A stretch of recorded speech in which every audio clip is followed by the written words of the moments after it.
नाम के गांव में लोग सुबह सुबह बड़ी खुशी से अपने खेतों में काम करते थे और आपस में प्रेम तथा भाईचारे के साथ मिलजुल कर रहते थे। गांव का वातावरण हमेशा शांत और खुशहाल रहता था। इसी गांव में रघु नाम का एक ढाबे वाला था। उसका ढाबा पूरे इलाके में मशहूर था। लोग दूर दूर से उसके हाथ का स्वादिष्ट चिकन मसाला और गरम गरम चावल खाने के लिए आते थे। रघु भी अपने ग्राहकों का बड़े प्यार और सम्मान से स्वागत करता था, इसलिए गांव के सभी लोग उसे बहुत पसंद करते थे। एक दिन रघु ने किसी जरूरी काम की वजह से अपने ढाबे को सामान्य दिनों की तुलना में थोड़ा देर से खोला। जब वह ढाबे पर पहुंचा तो उसने देखा कि वहां कुछ ग्राहक पहले से ही उसका इंतजार कर रहे थे। लगता है अब रघु काका का पेट भर चुका है, इसलिए अब वे अपनी मर्जी से जब चाहे तब ढाबा खोल रहे हैं। क्यों काका, मैंने सही कहा ना? नहीं राजू, ऐसी बात नहीं है। तुम तो जानते ही हो कि मेरा बेटा कैसा है। अभी तक वो सोता ही रहता है, कोई काम धंधा नहीं करता, बस इधर उधर घूमना और दिन भर सोना, यही उसे आता है। आज भी उसे कुछ काम सौंपा था, लेकिन उसने कुछ नहीं किया, इसलिए मुझे खुद ही वो काम निपटाने जाना पड़ा और वापस आने में देर हो गई। हाँ काका, आप ठीक कह रहे हैं। आपका बेटा तो बहुत आलसी है। उसे छोड़िए, पहले हमें गर्मा गर्म चिकन मसाला के साथ चावल परोस दीजिए। भूख के मारे पेट में चूहे दौड़ रहे हैं और अब तो इंतजार भी नहीं हो रहा। रघु काका अपने ढाबे का शटर खोलते हैं और हर दिन की तरह सुबह सुबह ताज़ा चिकन मसाला और गर्मा गर्म चावल तैयार करने में जुट जाते हैं। कुछ ही देर में पूरे ढाबे में मसालों और स्वादिष्ट खाने की खुशबू फैल जाती है। उधर सुबह से इंतजार कर रहे ग्राहक बेसब्री से अपने पसंदीदा भोजन का इंतजार कर रहे होते हैं।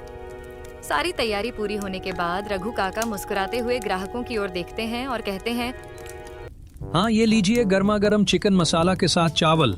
आराम से और देखकर खाइए, क्योंकि खाना अभी बहुत गर्म है। कहीं जल्दी जल्दी खाने के चक्कर में आपकी जीभ न जल जाए।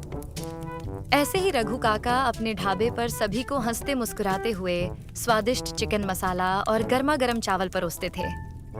उनका मिलनसार स्वभाव और खाने का बेहतरीन स्वाद लोगों को बहुत पसंद था।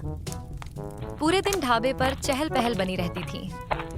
कोई खेतों से काम खत्म करके आता तो कोई पास के गांव से सिर्फ रघु काका के हाथ का खाना खाने के लिए पहुंच जाता था। लेकिन रघु काका को एक बात हमेशा परेशान करती थी। वह चिंता थी उनके इकलौते बेटे राकेश की। जहां रघु काका सुबह तड़के उठकर मेहनत से अपने ढाबे का काम संभालते थे, वहीं राकेश का स्वभाव बिल्कुल अलग था। राकेश रोज सुबह देर तक सोता रहता था। कई बार तो वह सुबह 10 बजे के बाद ही बिस्तर से उठता था। उसे न तो ढाबे के काम में कोई रुचि थी और न ही किसी दूसरे काम धंधे में। अरे राकेश, जल्दी उठ जाओ, तुम्हारे पिताजी ढाबे पर जा चुके हैं। तुम भी वहाँ जाकर उनकी कुछ मदद कर दो। आखिर कब तक वे अकेले सारा काम संभालते रहेंगे? माँ, तुम जरा चुप रहोगी क्या? क्यों इतना किटकिट करती रहती हो? मैं चला जाऊंगा ढाबे पर, तुम चिंता मत करो। हर बात पर इतना टेंशन क्यों लेती हो? बेटा, मैं तुम्हारी दुश्मन नहीं हूँ, तुम्हारी भलाई के लिए ही समझाती हूँ। तुम्हारे पिताजी सुबह से शाम तक कड़ी मेहनत करते हैं ताकि घर अच्छे से चल सके। कम से कम तुम्हें उनका थोड़ा बहुत हाथ तो बटाना चाहिए। अच्छा माँ, इतना गुस्सा मत करो। मैं अभी तैयार होकर ढाबे पर चला जाऊंगा, लेकिन पहले मुझे आराम से उठने तो दो। लेकिन राकेश इतना कहने के बाद फिर से करवट बदलकर गहरी नींद में सो जाता है। उसकी माँ यह देखकर बस हल्की सी मुस्कुरा देती है, क्योंकि उसे अच्छी तरह पता था कि राकेश रोज यही करता है। हर सुबह वह उठने का वादा करता, लेकिन कुछ ही पल बाद दोबारा सो जाता था।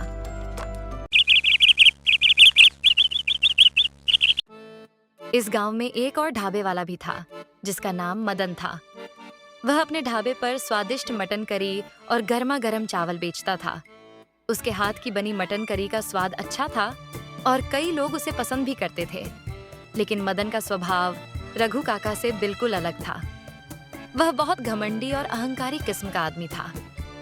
उसे अपनी कला और अपने ढाबे पर इतना अभिमान था कि वह अक्सर दूसरे लोगों को अपने से कम समझता था। ग्राहकों से भी वह हमेशा विनम्रता से बात नहीं करता था। अरे मदन भाई, मैंने 2 दिनों से कुछ भी नहीं खाया है।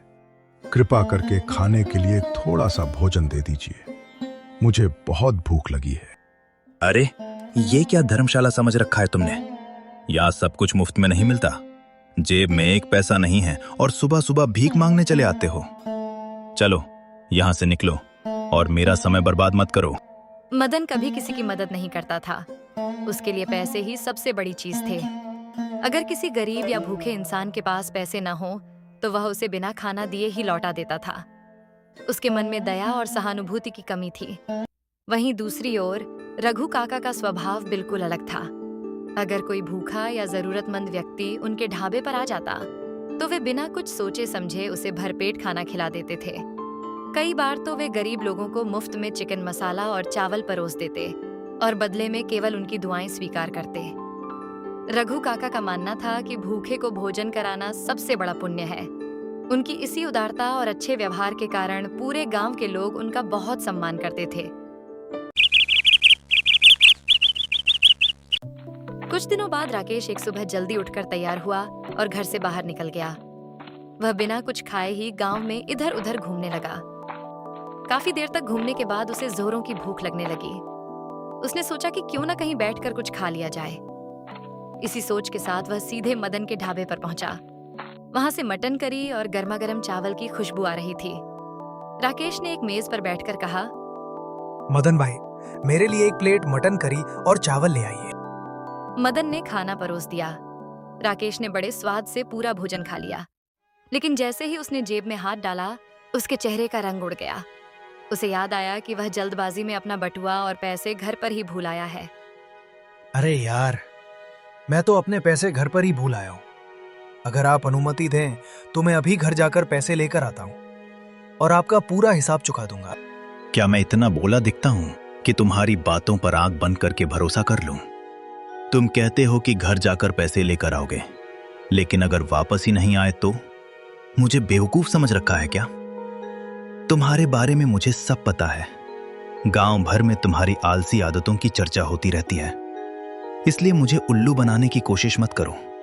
अगर अभी पैसे नहीं हैं तो जाओ और वहां रखे बर्तन धो दो।